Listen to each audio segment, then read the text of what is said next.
This week I chatted with Jonathan Harris, co-founder and executive creative director at Wild Gravity, a creative and production house based in Seattle. Wild Gravity does some incredible work with video for major brands, and we discuss what clients and agency owners need to be thinking about when planning and hiring for bigger video projects, as well as insights into building a successful agency brand.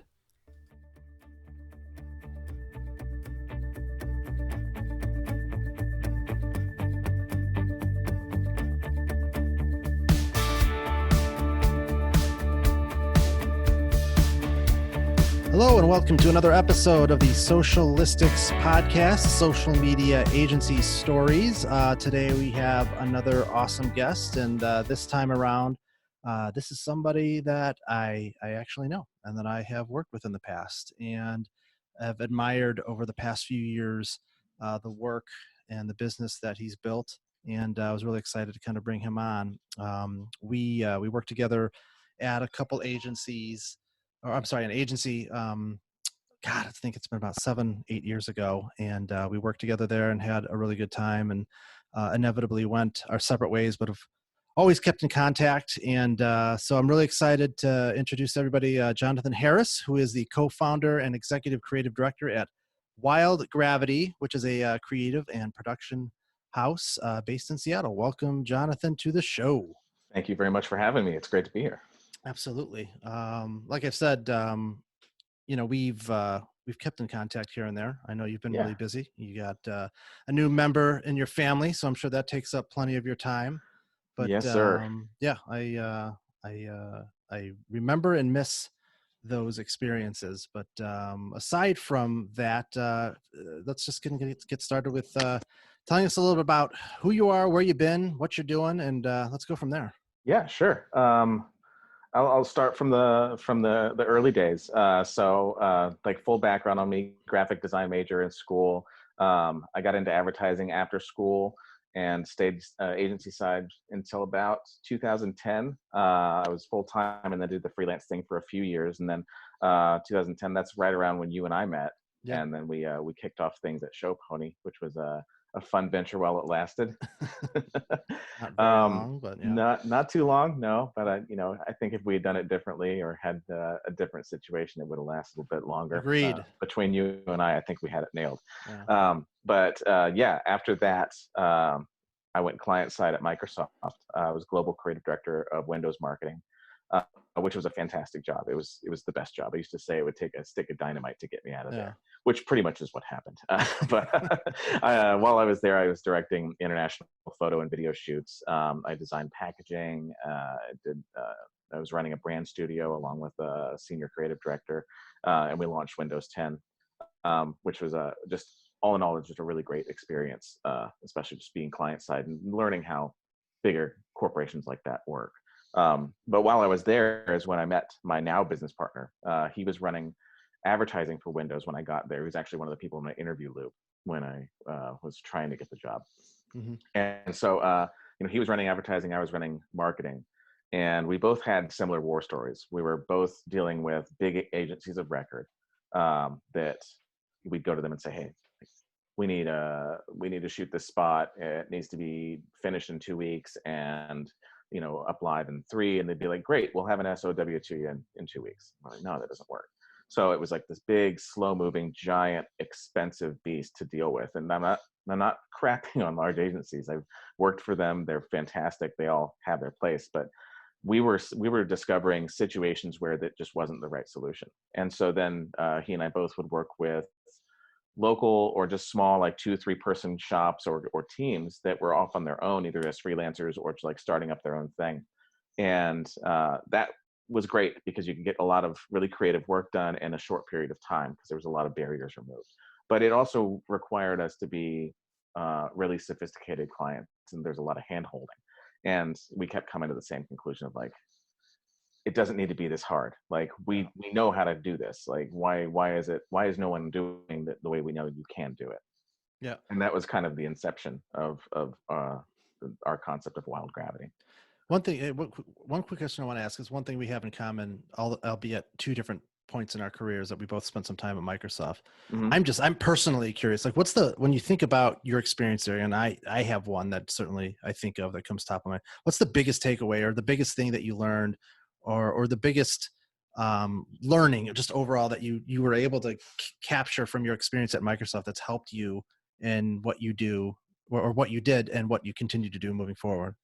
I think being client side at a company like Microsoft, you get a peek inside. If you keep your eyes open, you can find out really quickly just how these processes occur. And so as an agency owner now, it's easier for myself and as well as my partner to understand client perspectives Hmm. and why they're making the decisions they're making or why they have the response to the creative that we're presenting. You when you're in a company like that, there's just so many other groups that you're constantly working with, marketing managers over here, creative directors over there, subject matter experts, all these different orgs that it's just you see the complexities of it, and so you gain a really great understanding of what it takes to be a successful agency partner and Yeah. what the services that you need to provide that are more than just doing the creative. You have to Yeah. know how to operate at their rhythm of business, and that's I think the biggest takeaway.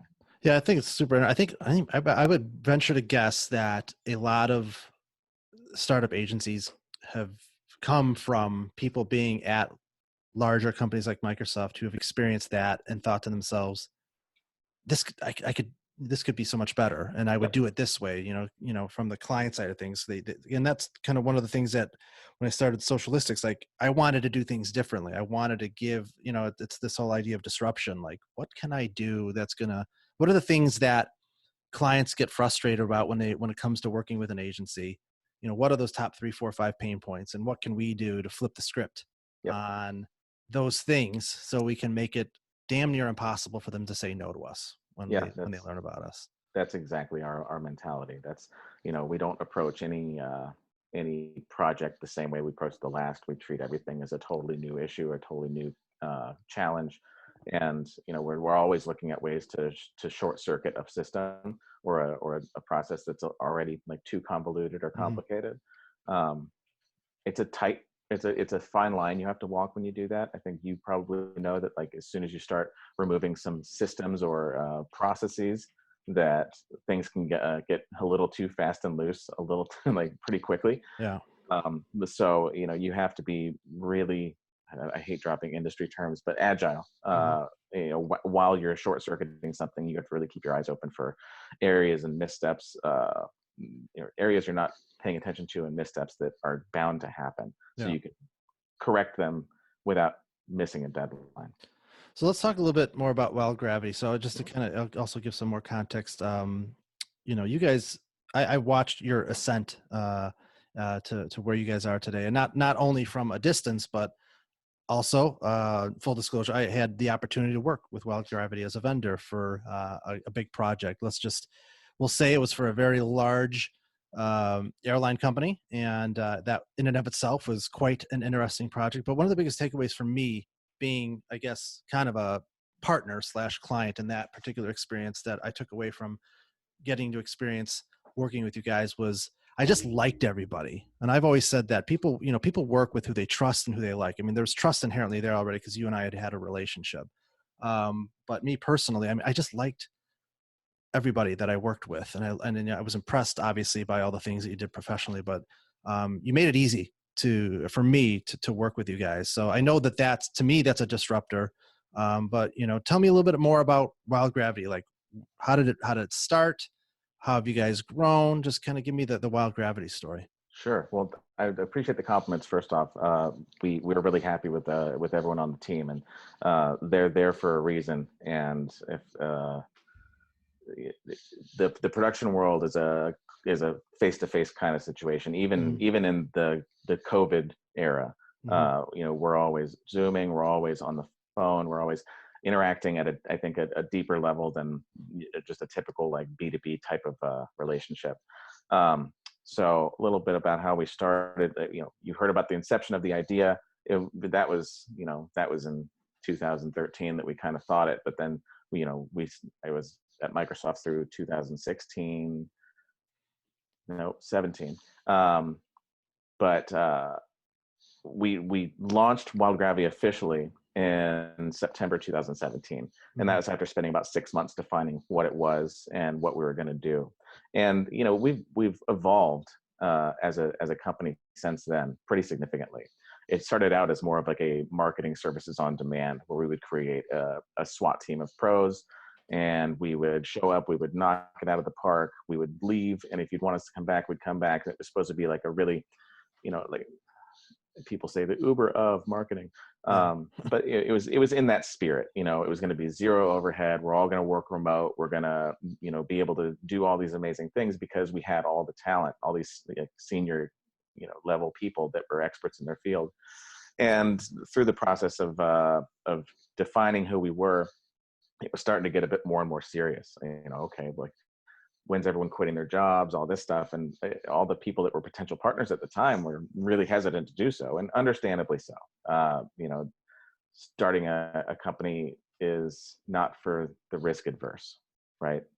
And so because of that, it was kind of like that scene in Forrest Gump when he's running across America and he gains a following, and like people are following him, but then all of a sudden it's like, no one lasts until the end. Like, so my partner and I were the ones that lasted until the end. We were the ones that were brave enough to say, you know what, today's my last day at Microsoft.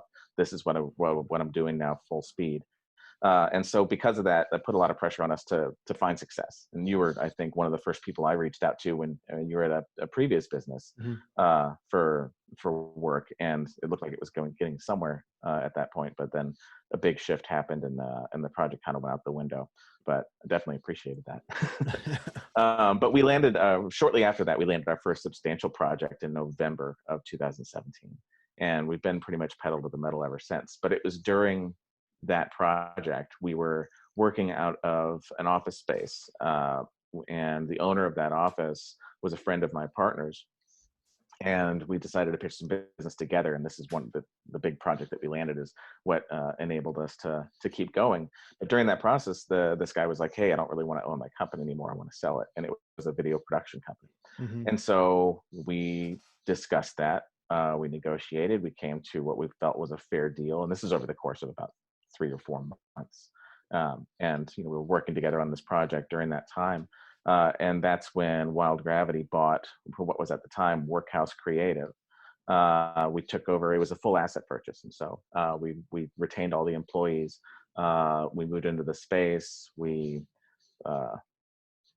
became Wild Gravity at that point, and that shifted our focus from marketing services on demand to a more creative and production model. And that's been slowly evolving in and of itself ever since. But Awesome. We've been lucky to find success early on that enabled us to be to pitch for even larger business or even bigger name stuff. We've worked with dozens of top brands, Microsoft and Amazon, T-Mobile.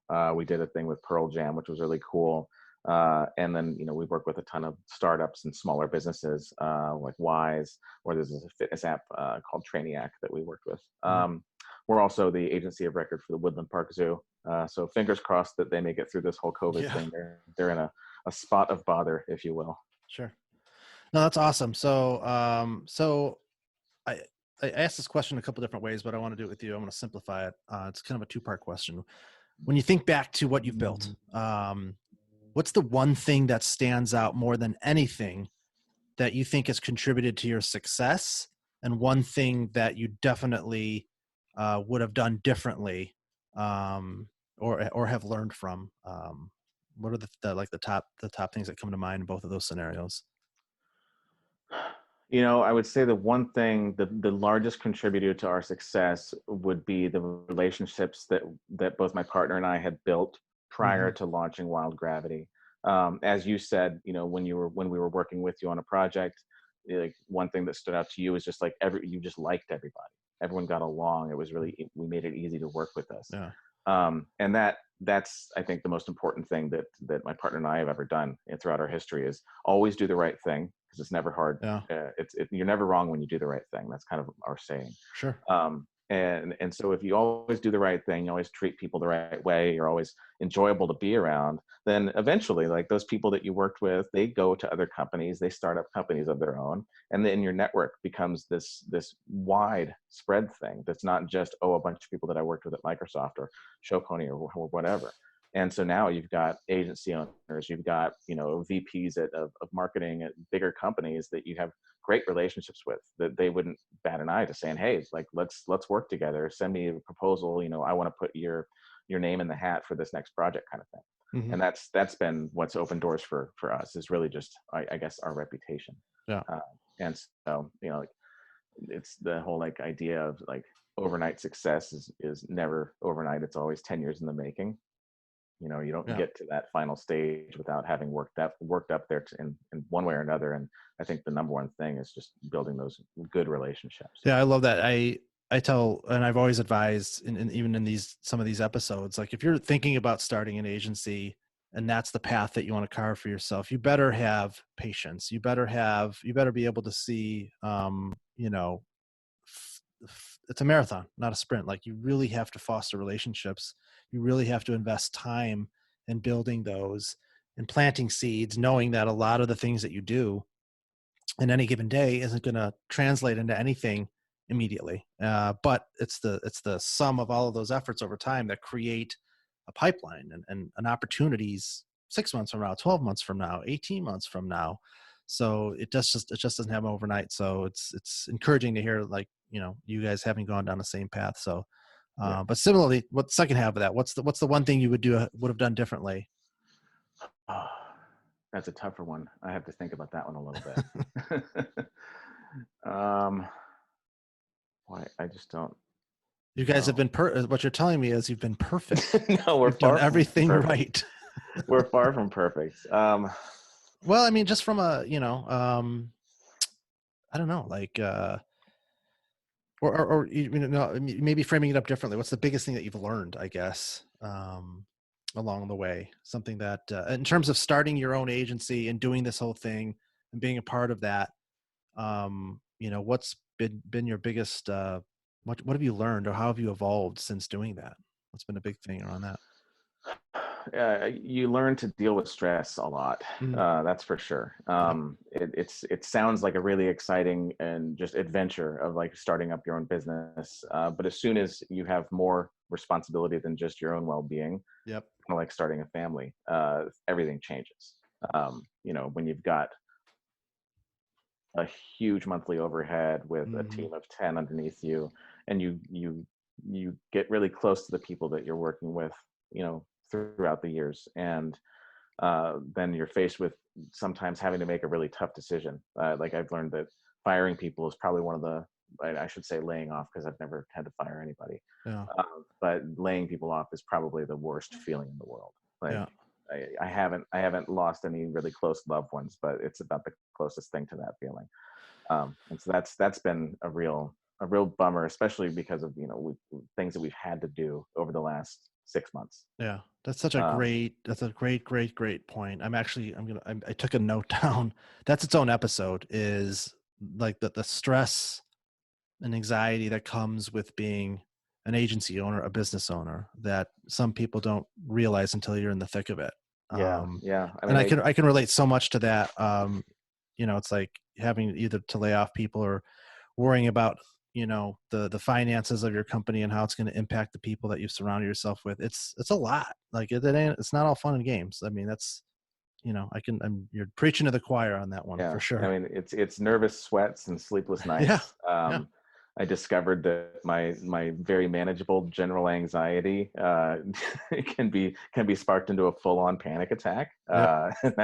That's a really scary thing to go through. Yeah. When we were first starting out, and like in the first year, there was just a lot of like of unknowns, right? And a lot of firsts, where you don't know how to respond, or your body doesn't know how to respond to this enormous amount of stress that you've put on yourself. And things happen mentally, but also physically, and something that shouldn't be taken lightly. And you should probably go, if you're going into this, you should probably know, like, you may need a therapist. Yeah, Just 6 having months somebody, or at yeah. least a couple of visits to get some things off your chest Yeah. because you're going to need it. The best advice I got around it that's helped me through is that your highest highs are never as high as you think that they are, and your lowest lows are never as low as you think they are, or how they feel in a moment. Hmm. And I think that that's always helped me. Like when I get into a situation where I'm panicking, and oftentimes it's brought on.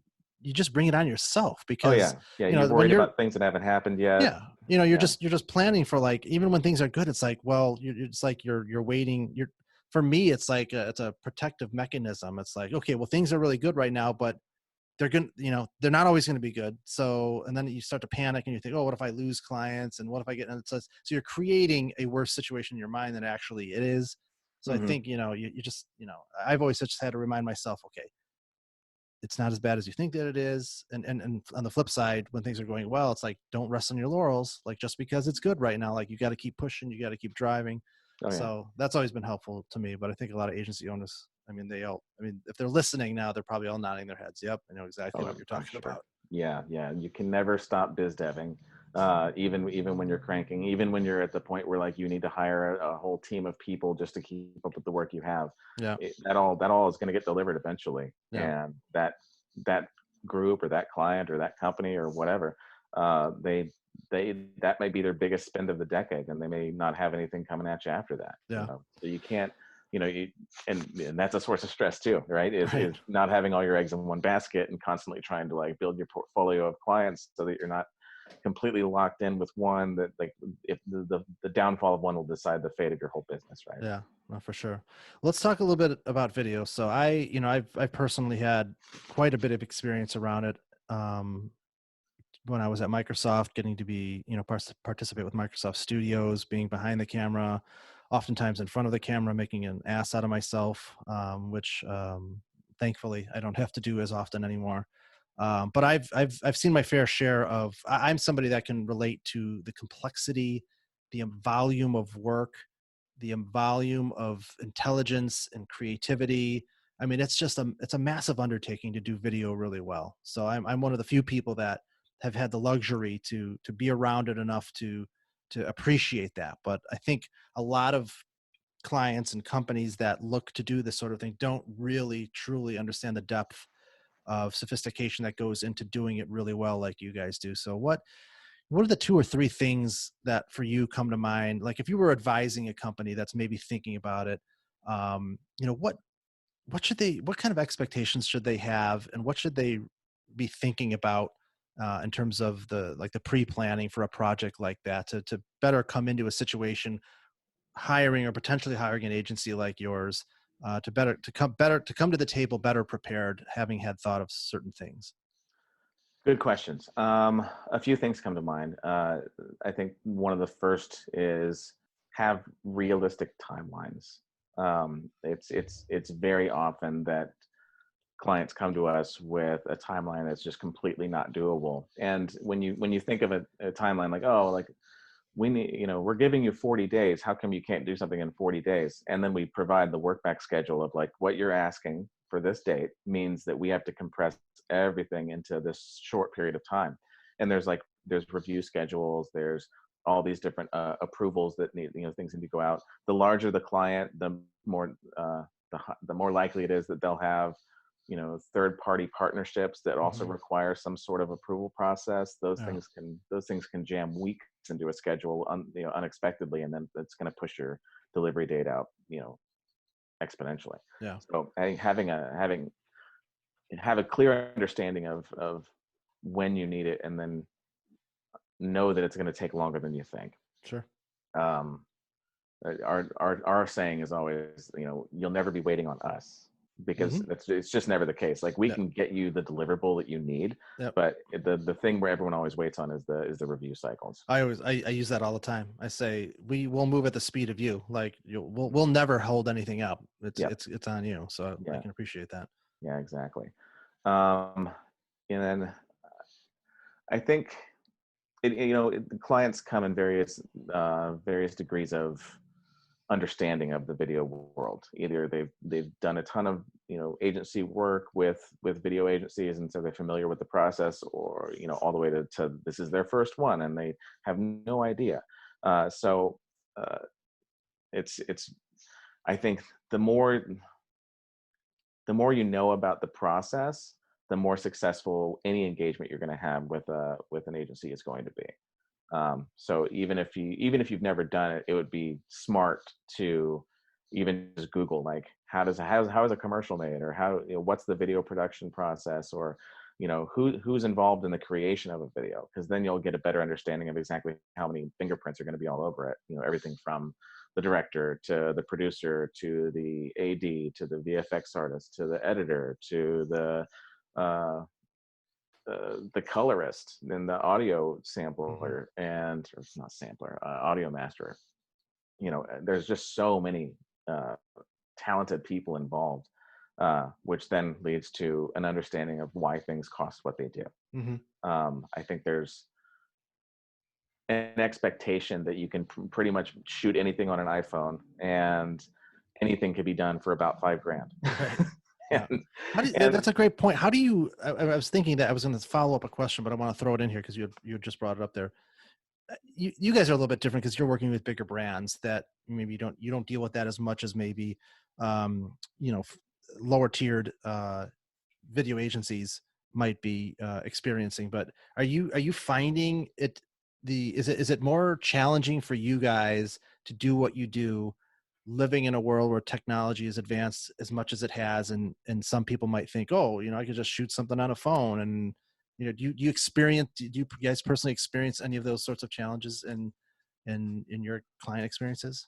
Yeah, all the time. And it's expected, and I understand it. I mean, it used to be that the only way you could shoot 4K is with $100,000 camera, right, and some beautiful lenses, and that's not true anymore. You've got 8K phone cameras now. And it used to be that you could only get an aerial shot with a helicopter, and now you've got all sorts of an array of drones that can be had for under $500 that can, depending on what your needs are, probably get you what you need. But it depends on really what you're trying to create. I think what you find, and I'm not trying to bag on any like Joe camera guy that's trying to start up his own thing solo in his home office. I think there's a total need for folks like that, and I think that's where people start off that end up working for companies like mine or bigger companies.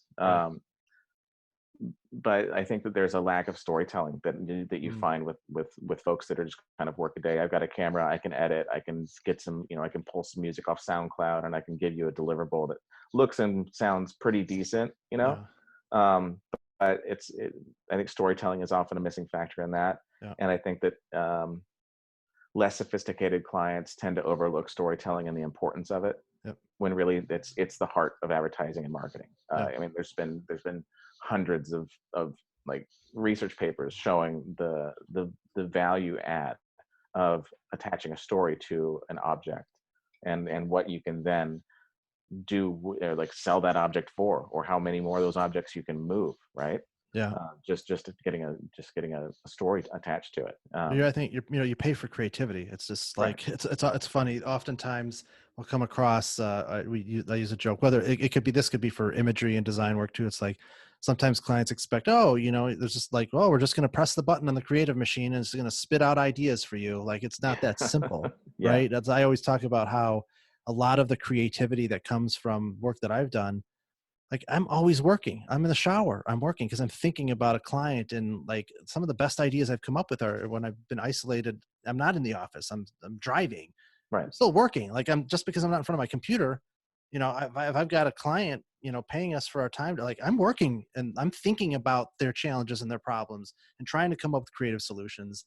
And I think a lot of times clients they don't think about it that way. They just think that it's like, oh, you're just on your computer. That's press a couple buttons and spit out your ideas. It's like, it doesn't work like that.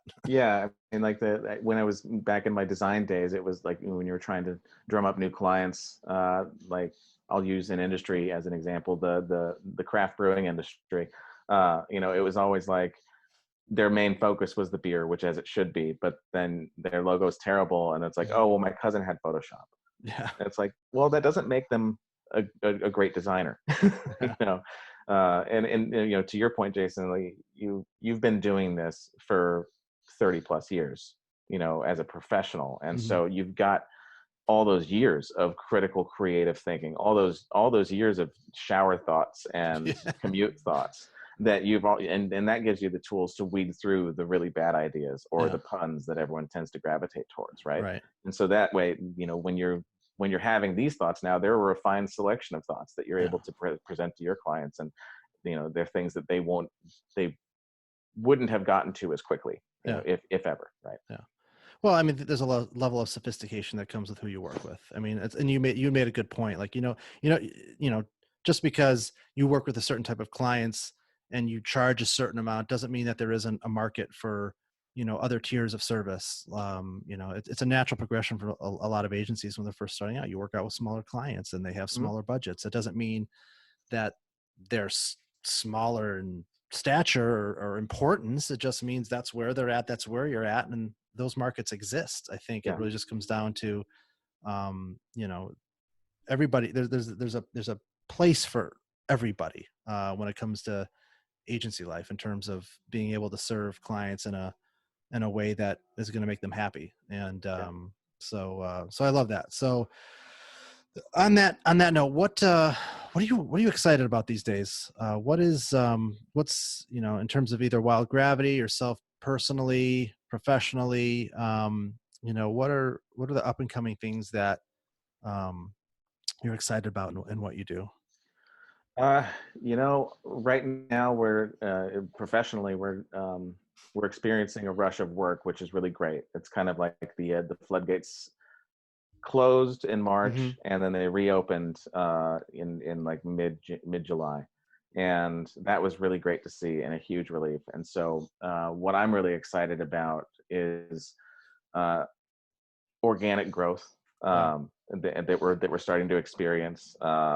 The term flywheel momentum comes to mind, and not to say that we can ever sit back and just let the machine go, because that's suicide. Yeah. But I think I'd like to think that this momentum will keep going into the next year and the coming years. So that's something that's really exciting, because we've been grinding since 2017 to try and get to this point. And there's been so many times where you feel like it's almost there and then it isn't, and that's how we felt in March, right? Like Yeah. we were like, we're doing everything right, everything's coming in, and everyone's happy with our work, and then boom, shutdown.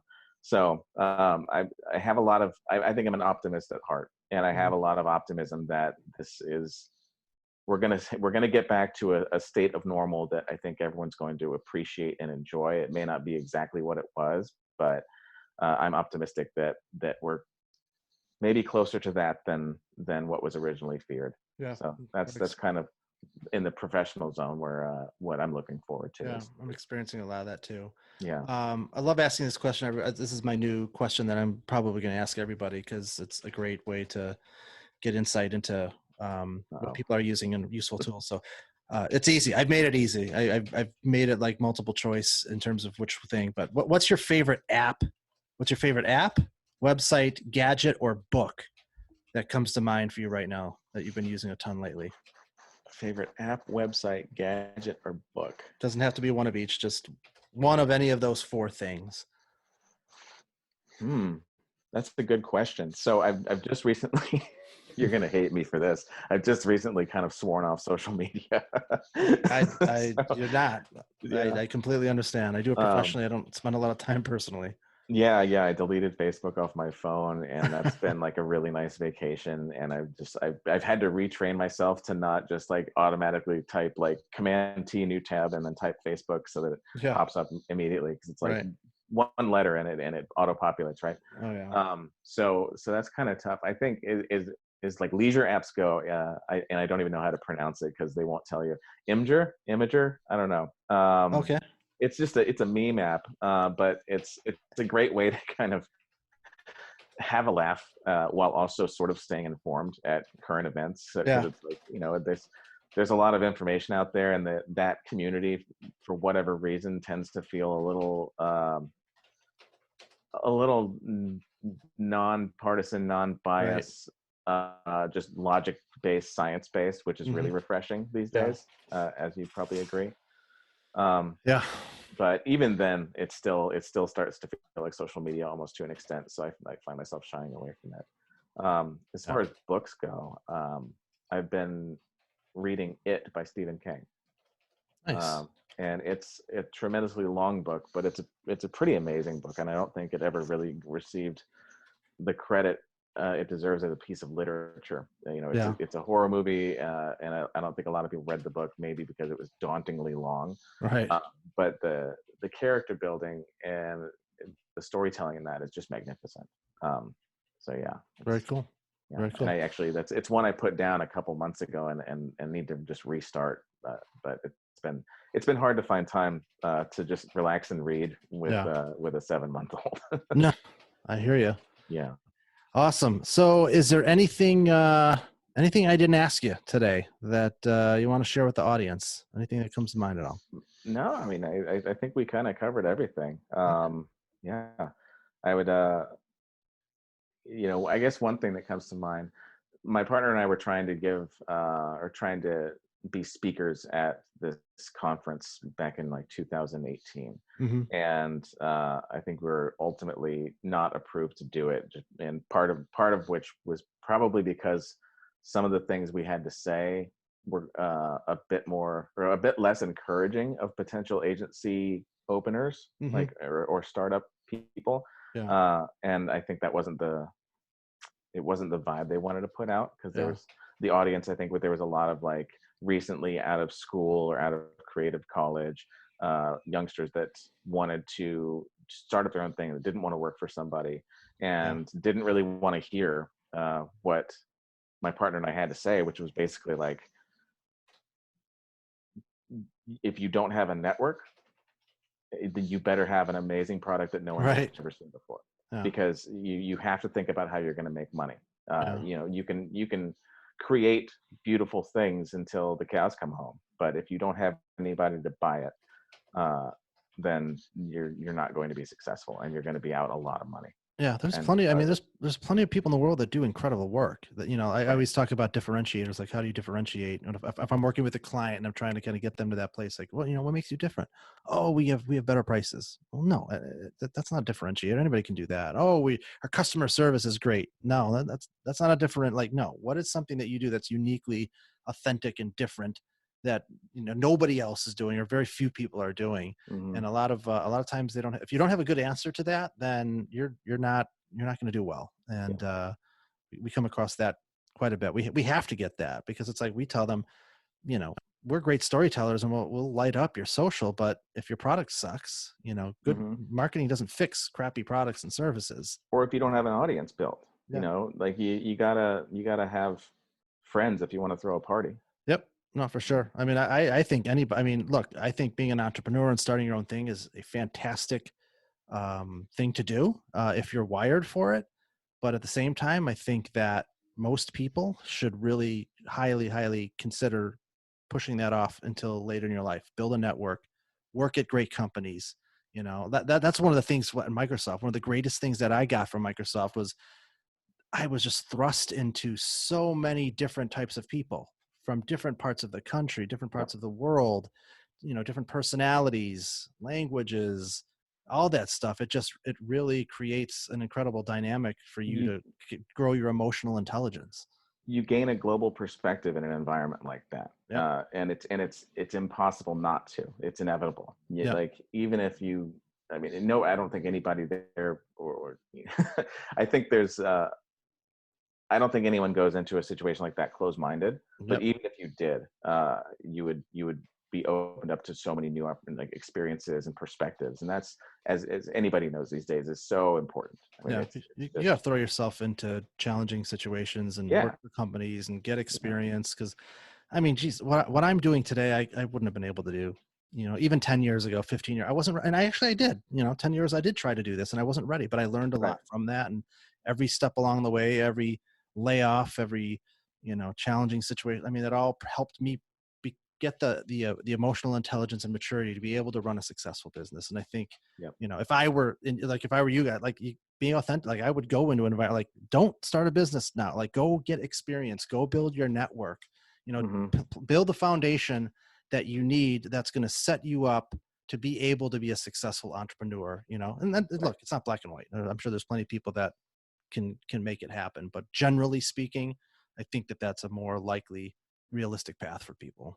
Yeah, absolutely. I think when we were trying to pitch the speaking engagement, the resistance that we experienced was mainly around getting hung up on one thing we were saying, which is like you need like 10 years experience in your field to really get to the level where you can successfully launch. And they're like, well, what about people that are experts at an app that's only been out, or a technology or a software that's only been out for 2 years? Like, how are they get 10 years? I'm like, well, there's always going to be an edge case. Like Right. you can argue all day and night up and down, like with little edge cases like that. Like there's always little thing, like no one expected this to happen. Like, but you don't want to base your future success off of an edge case scenario. No, you got to do all the things you can do to increase the likelihood of your success. So exactly. Yeah. I get it. So awesome. So before we wrap this up, where can people find you and Wild Gravity? So, I mean, online, you can go to our website at wildgravity.net, not .com. That's someplace in New Zealand that does bungee jumping. You don't want to do that. So wildgravity.net. If you're in Seattle, we're on the corner of 14th and Yesler. We've got a really awesome space there. They do. It's a closed building, so you can't just walk in, but you can always contact us on the website, and that's the best way to get a hold of us. We're small enough to where those emails actually come to the senior leadership team. So awesome. I get them all the time. Awesome. Yeah. Well, Jonathan, it was great having you on here. I know we know each other outside this, but I was excited to bring you in, talk a little bit about what you're doing and the video stuff. Really enjoyed this, and really looking forward to watching you guys continue to do your thing. Thanks a lot for having me. It's great to talk about yourself. But I appreciate the opportunity, and it's been great watching your success unfold, and I hope to see much more of it in the coming months as we get through all this. Awesome. Well, thanks for coming on, and for the rest of you, thank you so much for listening. Be sure to like, rate, review, leave a comment, leave feedback, all that good stuff. But that's it for this week. We'll catch you next time on the Socialistics Podcast.